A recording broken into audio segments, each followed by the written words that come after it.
We're live again, and today I'm introducing you again to Dr. Emmanuel Astruck. He is a member of Palette and has been on the program before, and he is coming with us today to talk more about this new procedure that he's doing out of his office called TMS, and it handles or solves a lot of our depression issues, anxieties, and so he's here to talk more about it. So welcome to the program, Dr. Astruck. I'm so happy to have you to share with the world here. It's always good to be here with you. And you know what? Every time that we've talked, I've taken off my psychiatry hat and I've put on my coaching hat. And today I have my psychiatry hat on today. So that's new.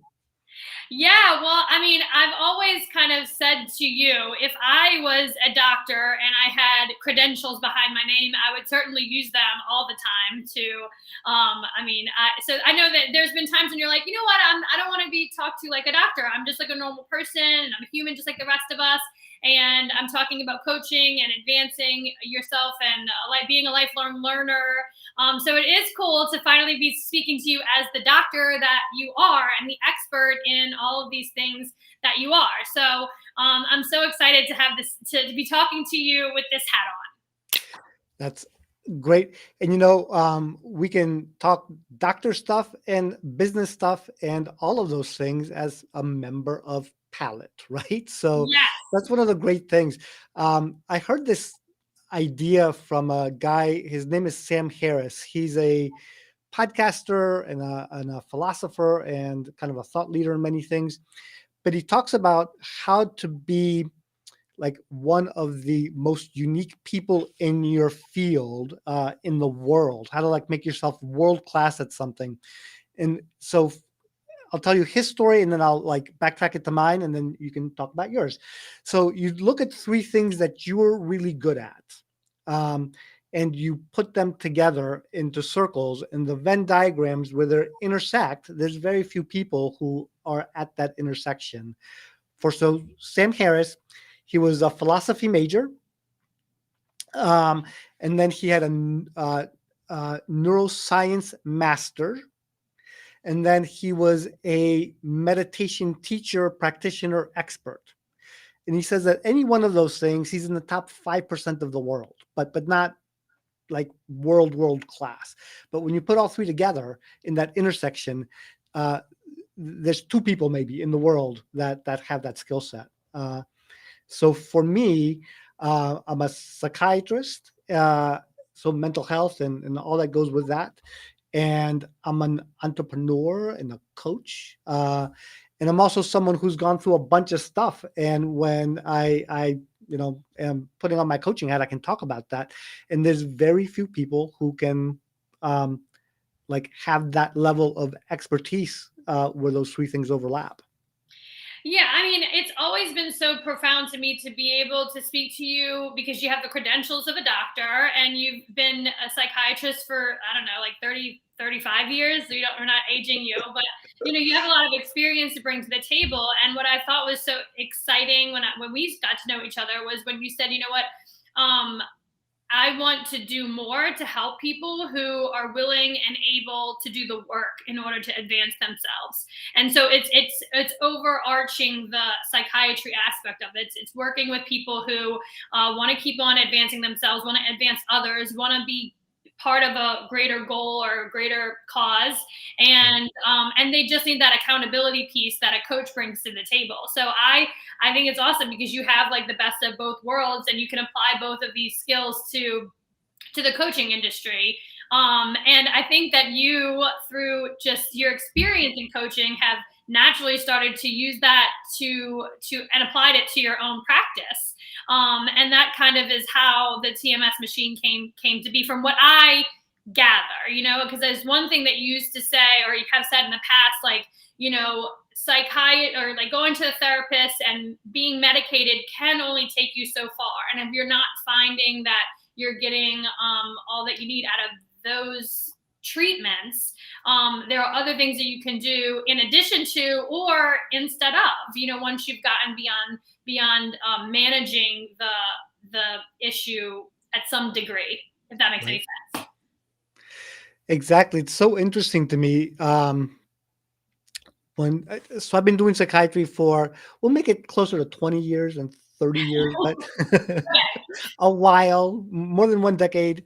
Um, and uh, it, people come to me because they're having a really hard time, and the modality that I've had available that's unique to psychiatry is the ability to prescribe medications. And then I have, colleagues who are skilled in therapy, and I can do the therapy too, but really that's my unique contribution, and there's not enough prescribers out there, so that's the bulk of where I spend my work day. um, and we get people who are suffering and not functioning well to get back up to their baseline level of functioning. Many people don't want to go further than that, right? So they get better. And when I started coaching and I said, who wants to do better than your usual, most people are pretty okay just getting back to where they are. But there are some that really want to get the most that they can out of their life, and like continue with that learning and growing and improving themselves. uh, and that's what therapy coaching can be so helpful. When TMS came out, it was about 10 years ago that the FDA approved it, and it had been studied well before that. I was given the opportunity to, you know, be involved in having a TMS machine, so transcranial magnetic stimulation, in the office. And at that point, my mindset was not what it is today. I saw it as a hassle. Like, why would I want to do this? I'm doing pretty good with what I'm doing, and um, it's just going to add more complexity to my life, and I wasn't interested in it. But when it was reintroduced to me, the belief that it could help people who either had not responded to medication, and that's what it's FDA approved for. It's treatment resistant depression, which means that you failed at least one antidepressant, uh, or people who don't want to try meds. That it was a modality that made a lot more sense to me at that point. Yeah, so would you say that you were being challenged to evolve your own belief system and your own practice, or the values that you started to practice on, years ago? You were being challenged to kind of like keep up with the evolution of medicine and science and evolve with it, or and even for you, you're a little ahead of the game here. Like, there is no other TMS machine in Saratoga in the capital region. Like, correct me if I'm wrong. So we're the first in Saratoga. There's two practices in the Albany area that do have TMS available down there. They've been there for a couple of years, uh, but we're the first in Saratoga. Yeah, and absolutely, I was closed-minded, right? And I'm still closed-minded in places where, when you're closed-minded, you don't know you're closed-minded until you're not, right? Like, you don't know what you don't know, and certainly in the last 3 years, as I've worked with uh, entrepreneurs organizations and other coaching organizations, I've gotten a lot better at looking at what uh, the marketplace needs, what people need out there that isn't being delivered, and how I can be a part of solving people's problems in a different way than I used to think about. Yeah, no, I mean, I love that. And I just may be going off on a little tangent here, but just in the world that we're living in right now, it's just, I think it would be really valuable and impactful for you to come, you as a physician and a doctor, to point out that, things do change and evolve over time, especially science. The more that we know about what's happening, the more we can make a sound decision, and it evolves. Yes, and as things evolve, it's in a world where there's more and more noise as well. So we have a lot of science, we have a lot of facts, we have a lot of data, but there's also always, a schism, and there's the counter arguments and the counter beliefs. So it's contingent on us as individuals to really find our trusted sources. and work on keeping an open mind, to learn and to change our minds when we're presented with new information. Yeah. Well, I love the idea that, I'm one of those people that I am an all or nothing kind of person. So if you were to come, if I was depressed, I don't suffer from depression right now. I have very little anxiety. So, I mean, I know that I don't sound like, your typical case, but I would find that like if there was another level of advancement or support that you could get to go further than managing meds and psychotherapy, talk therapy, exercise, vitamin D, all those things. I want to do all of the things. So I want to do anything and all the things that are out there and at my disposal. And so it's really exciting to have this resource in our area.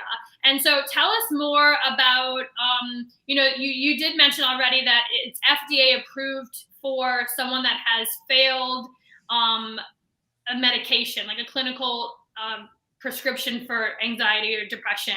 But if you wanted to, you could use this machine in the event that you don't want to go down the medicine route. I mean, so can you kind of dispel that for us and clarify who can actually use this resource?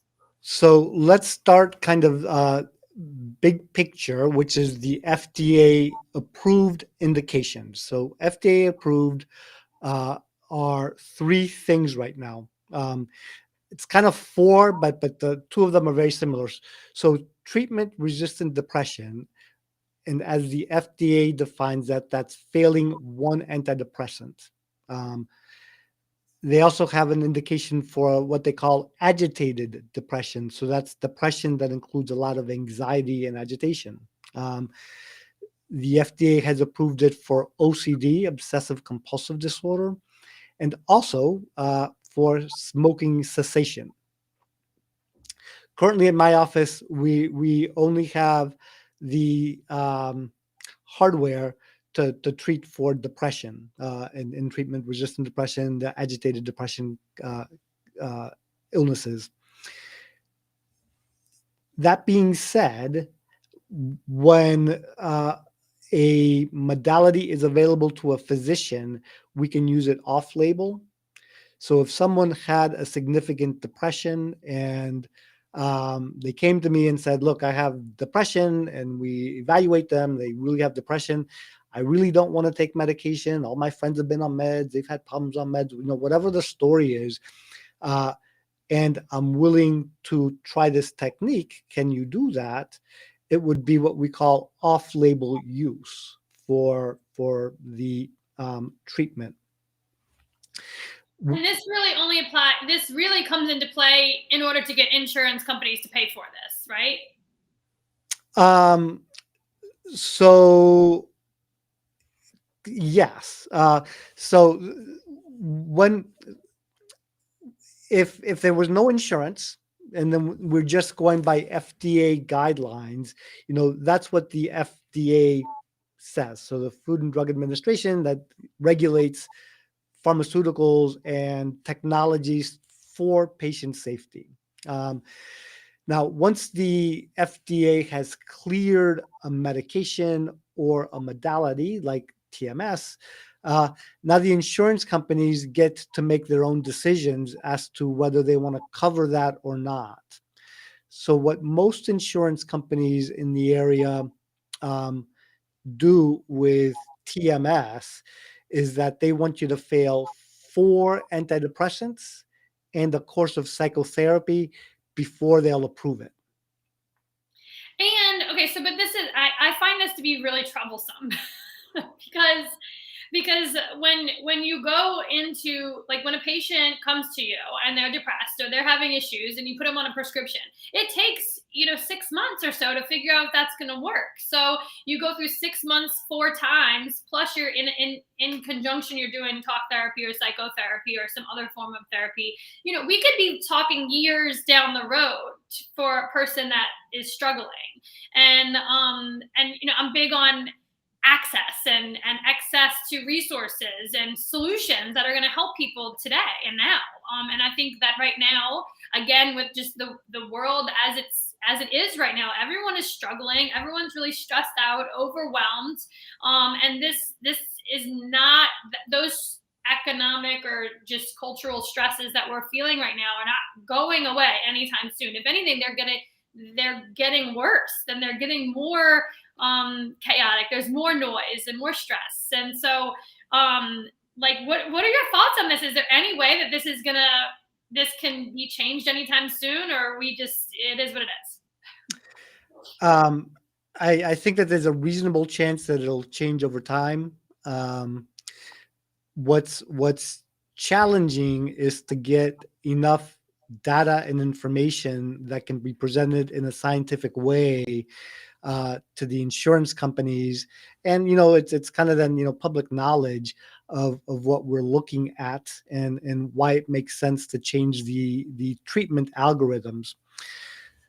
So back years ago, there was a study called the STAR-D study. And what they were looking at is what happened when someone was put on a medication for depression. Like, how often was that treatment helpful? And I don't have the numbers right in front of me, but in general, the first medication, the likelihood of a response for a given individual was somewhere in the 50 to 70% range that you'll respond to the first medication you get put on. Then you switch medications to a second medication. The chances that second medication is going to work goes down. So now if we had 50 to 70 people percent respond. Now we're talking about maybe another 10% will respond to the second medication. You go third medication, fourth medication, you're getting smaller and smaller percentages of patients who are responding to these medications. And that's who a lot of the studies with TMS have been done with. Those are people who have failed 4 or more medications. The likelihood they're going to respond to a fifth medication is really pretty low. And actually, I mean, that's my wheelhouse. Like, when patients are coming to me for medication treatment, that's not unusual that's the story, that they failed 3 medications, 4 medications.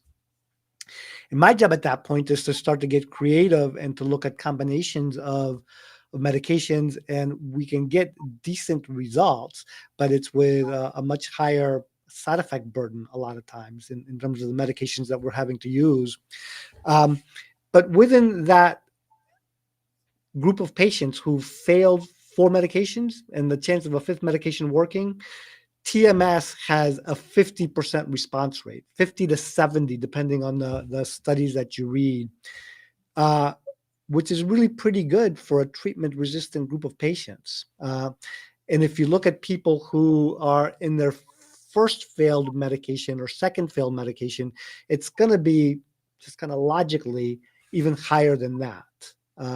So I do agree wholeheartedly that this is something that ideally over time is going to be more and more readily covered by insurance, and used earlier on in the course of treatment.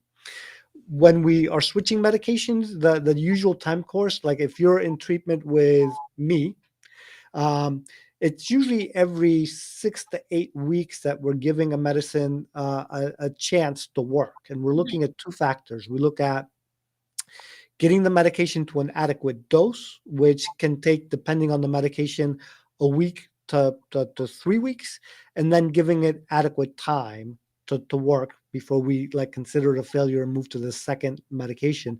And that adequate time is usually about 4, 5, 6 weeks, something like that. And that will depend a little bit on the medication, the patient, and whether it's the first med or like the 7th one that we've tried. I mean, that's a lot. That's a lot just for someone who is depressed and needs help now. I mean, would you agree that most people who come to you are beyond, like, they need help now? It's like you're their last resort.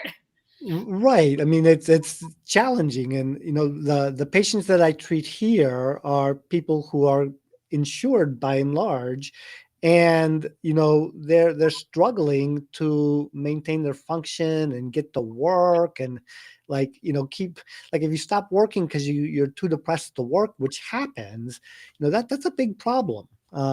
Your ability to pay your bills, to be a part of the household, to be a mom, a dad, an employee, all that starts to get washed out, and it's extraordinarily difficult. The burden of depression on society, like on the individual, absolutely a lot of suffering, but on society as well, like billions and billions of dollars that get lost.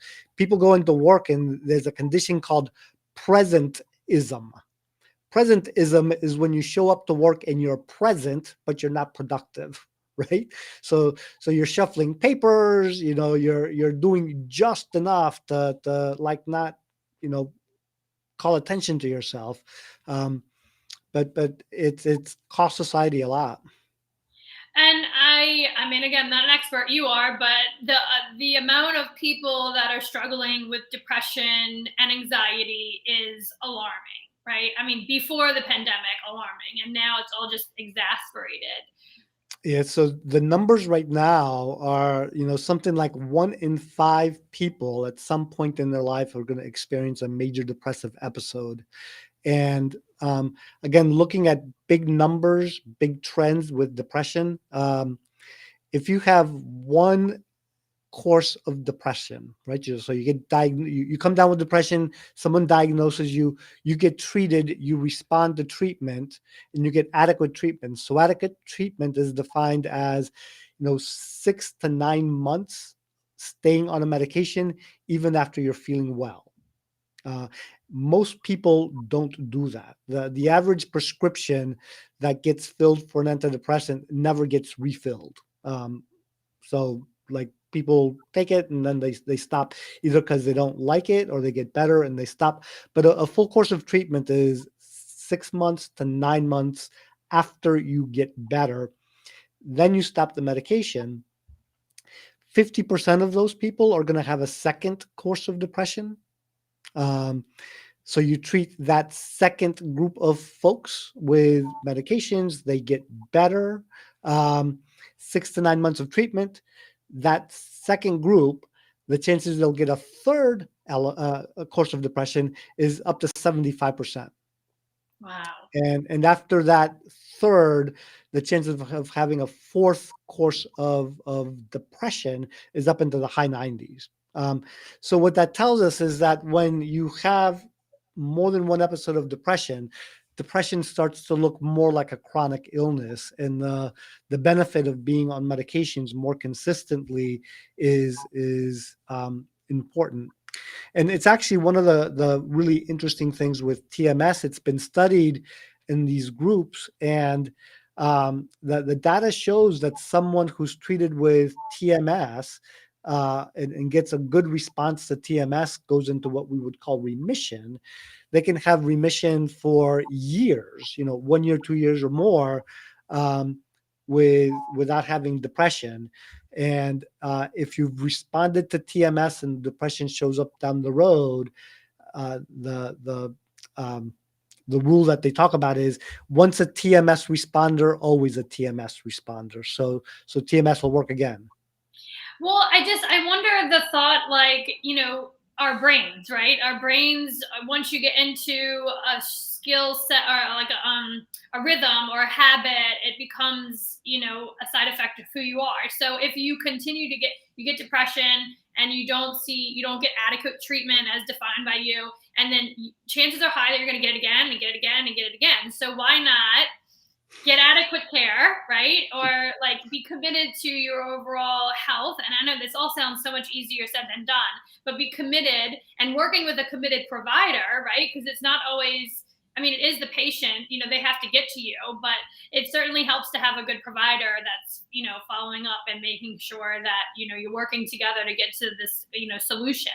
And again, that's why I think it's so great, this TMS machine that you have. It's like, how do we get more people to engage in it, to try it, and test it all out? And the faster we can do that, and the more people that we can get to try it out, the faster we will be at that stage where, more and more people will be able to have access to it.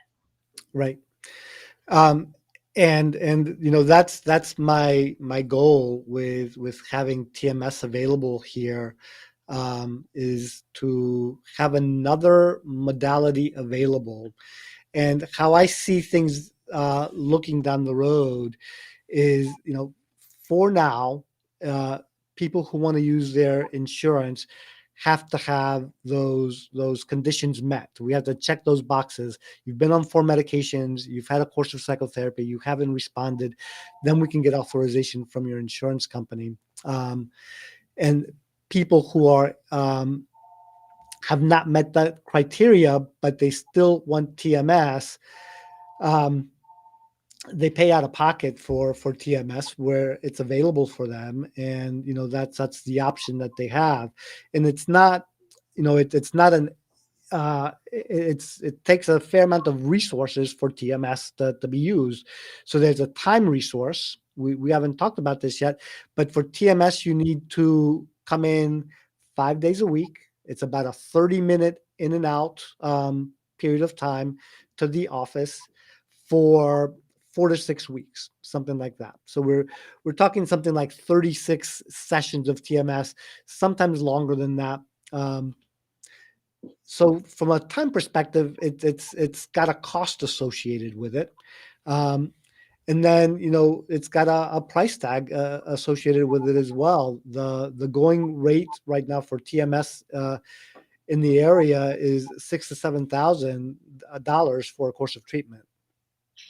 I mean, well, how many, we could go into a budgeting conversation on what's important to spend your money on and what's not important to spend your money on. And I think like my mental well-being and capability to function at my highest level every day for my business, for my life, for my kids, for my family, it's priceless. So, and I don't know. I just think this is like one of those things like worth spending money on because it's the facts are that it works, and it works for the most needed demographic in our society, the people who have failed these Yeah. other modalities over and over and over again. It's like it does work, and so it's a shame that you have to go through all of that to get to the thing that we know is going to be most highly effective and work. It should be flipped.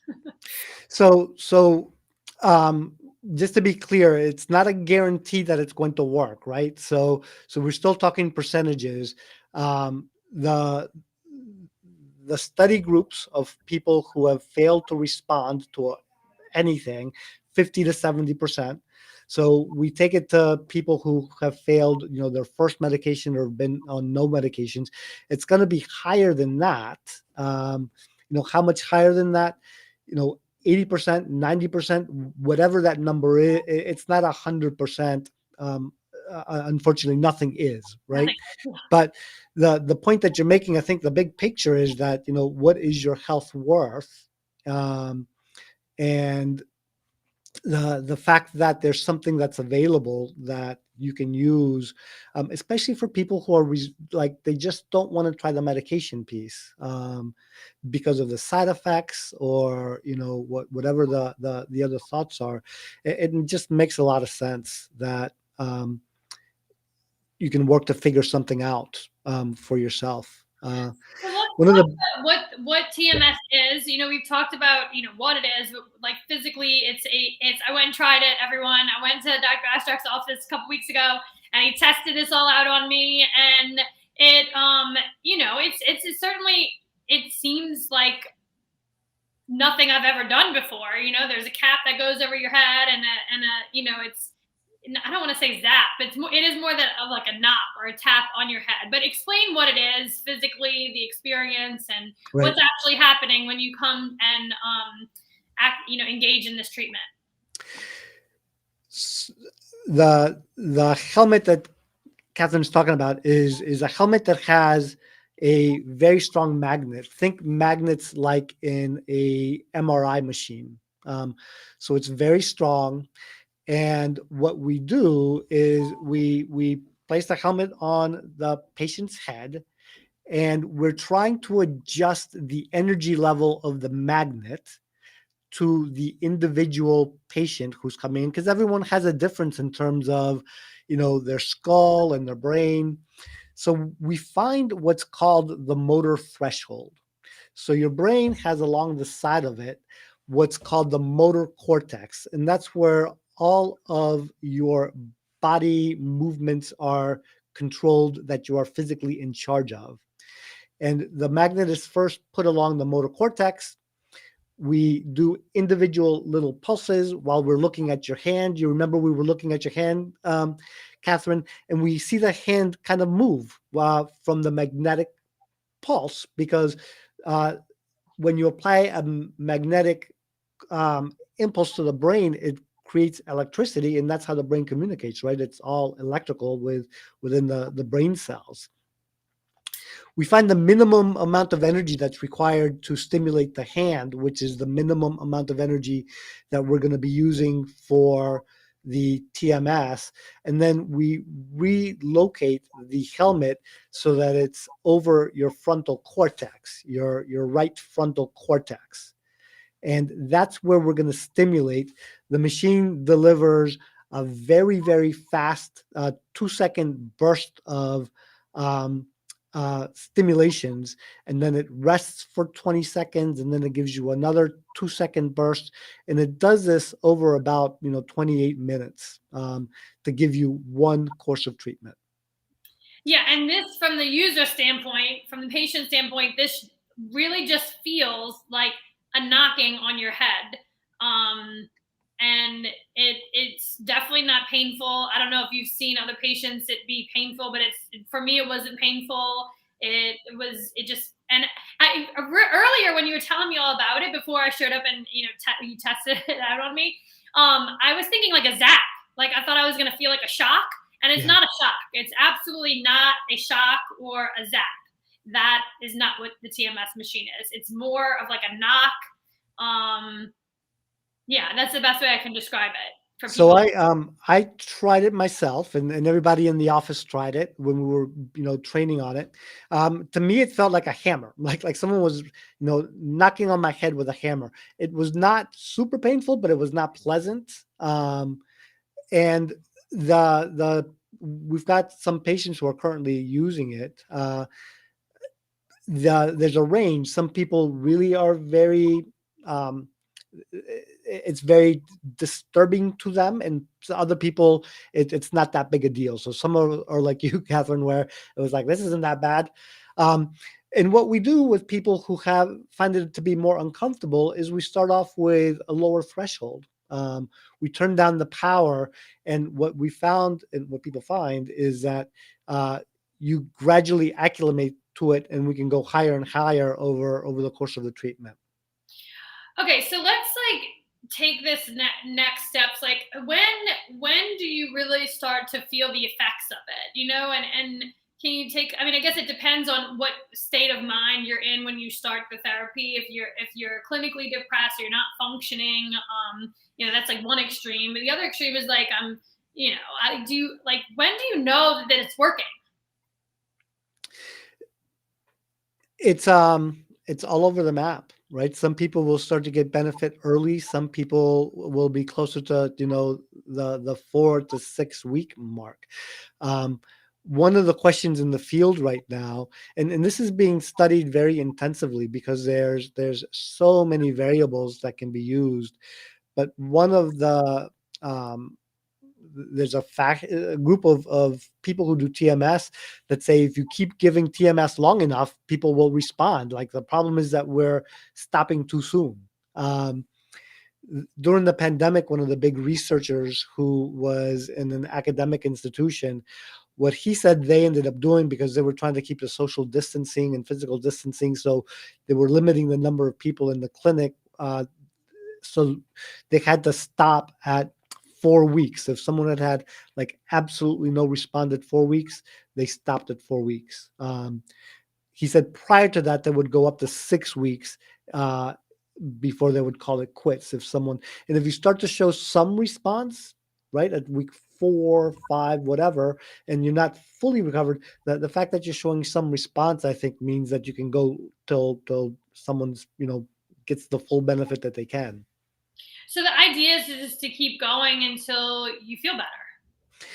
Yeah. So the question is like, when do you stop if someone's not improved? Um, Okay. and so it's in that probably closer to 6 week time. And there's I mean there's more nuance than that. So because this is a machine that can be programmed, you can program how fast that magnet is zapping you and with what intensity. Um, so there's protocols. So there's what they call a beta uh, burst protocol, where over 5 minutes they give you like every a 3 second burst, and then 10 seconds, and then another 3 second burst, but they're giving that at a different energy and at a different frequency than the other. So they'll sometimes combine these two, but all of these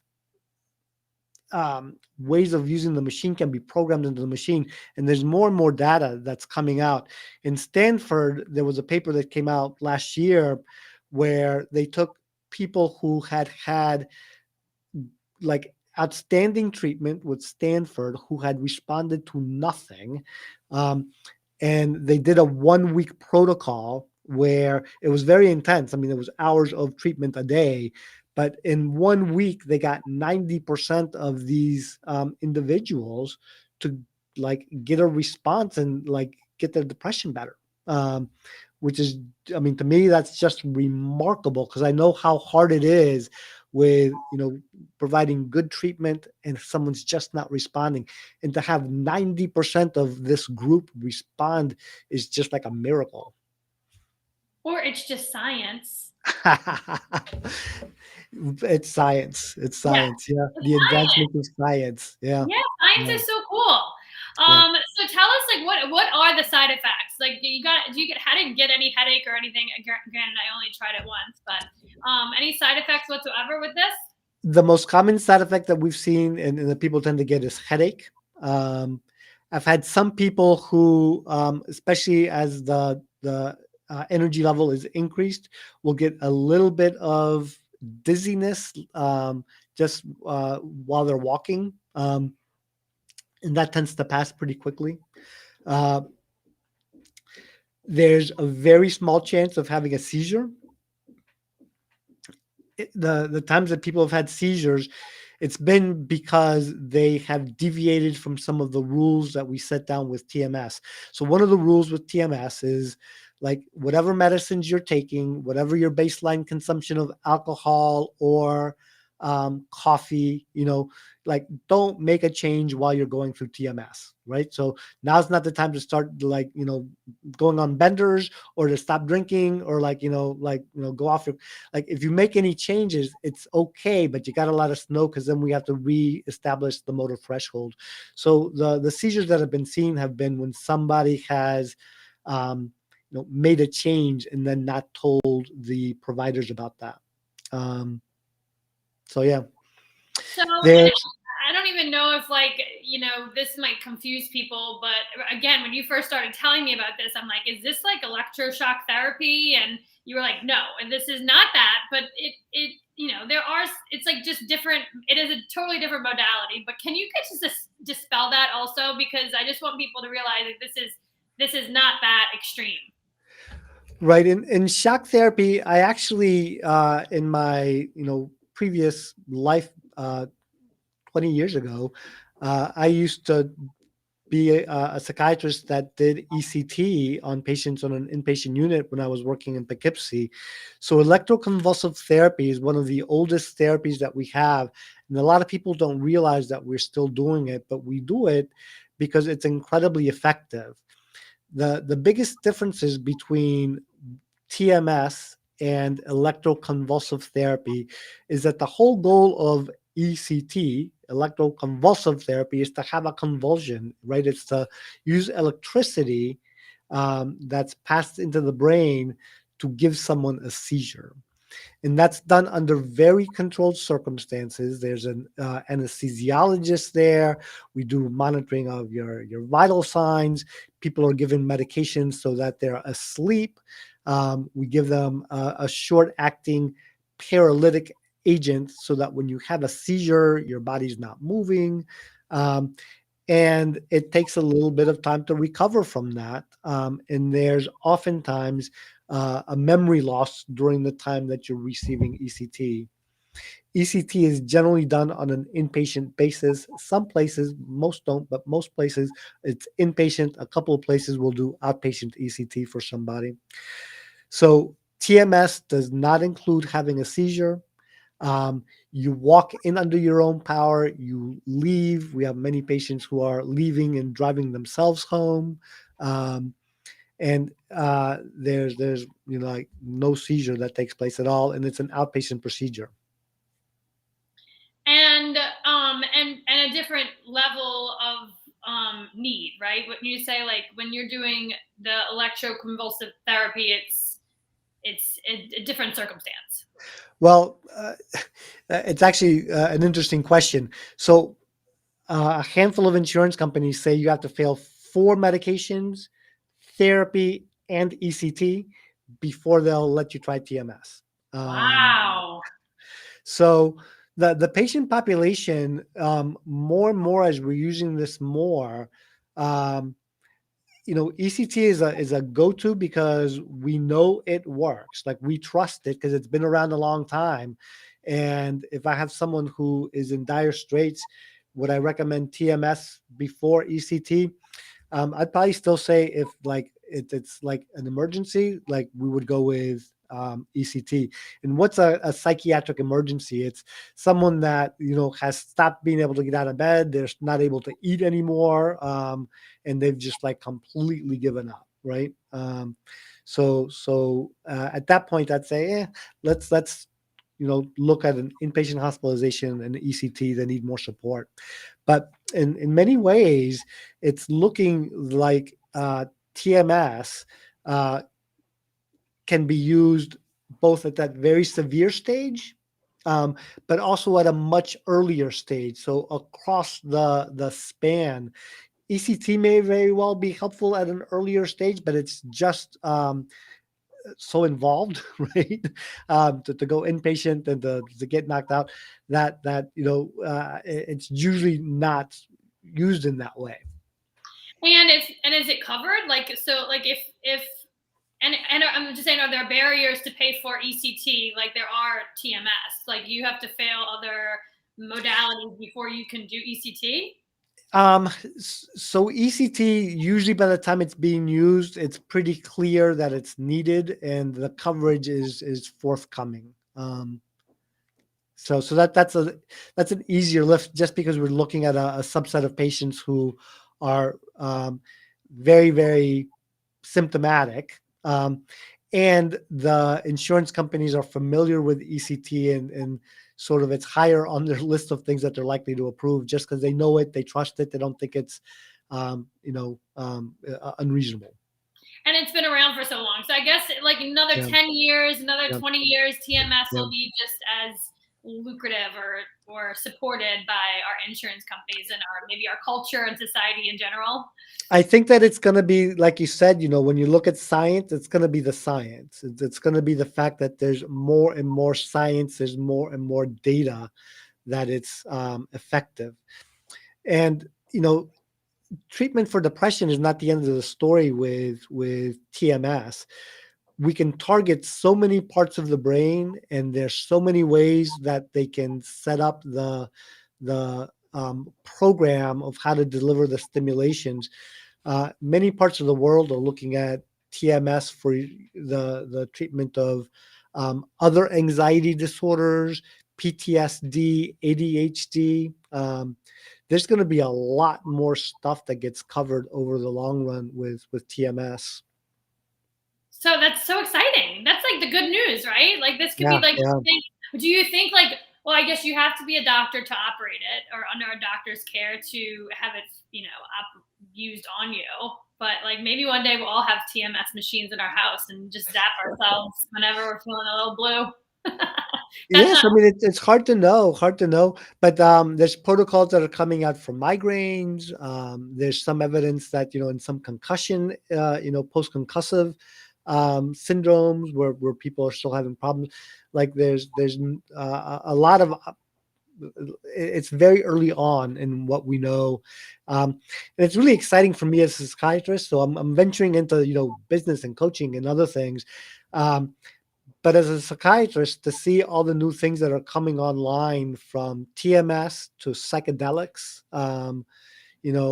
for treating patients that, that's what I do all day long is I'm working with people who have not responded to medications, and there's so much suffering. And to see that there's more stuff that we have available that is scientifically grounded is just really exciting. Yeah, I mean, well, we could do a whole here for it on psychedelics and what you think about. I'd love to hear more about what you think of all that and where it's going. I saw something on CBS Sunday Morning about psychedelics to cure PTSD in veterans, and I'm just like, wow, we could be doing all this stuff now, and how do you get it to market more quickly to help people? And it's just, I don't know why something would be held back from the general population that's struggling so badly.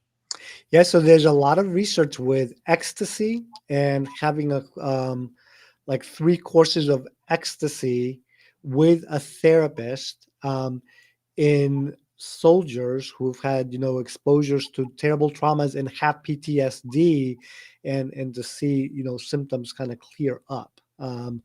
Really pretty remarkable what's going to be around the corner.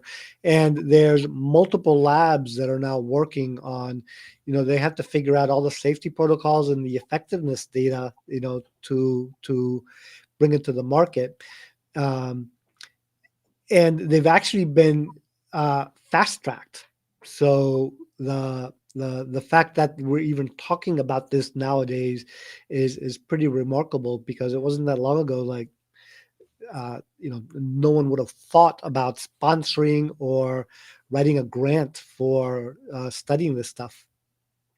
Yeah, I mean, I think that that's another thing that COVID has kind of paved the way for. It's like, I don't know that there. I mean, I had never heard of the FDA fast tracking anything in the past. I'm sure it's been done before, but with fast tracking the vaccines, I think everyone else kind of like caught the tailwind of that, and in a good way, because we can start to more broadly speak about solutions that people are working on now that can be helping people now. I mean, someone in the Mm. comments mentioned the ketamine treatments that I know I've heard a lot more about in the last 6 months or so. I don't know if it's because there's a higher need or it's just become more readily available for people, but another thing that people are certainly exploring because they don't want to be depressed.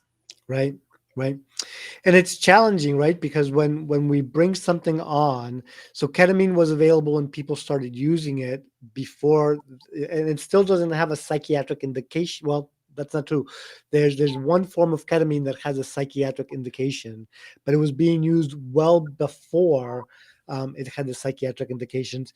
And people who were using it were sort of guessing at what's the right dose, what's the right amount, like how often do you need it, when do you stop it, like all the things that science would teach us when you study something. But the fact that people were going for it was because they were desperate, right? The people who were spending the money and finding the ketamine clinics out there was because nothing else had worked. Yeah, I mean, I guess it's like it's better than other alternatives that people choose to, indulge in to feel better.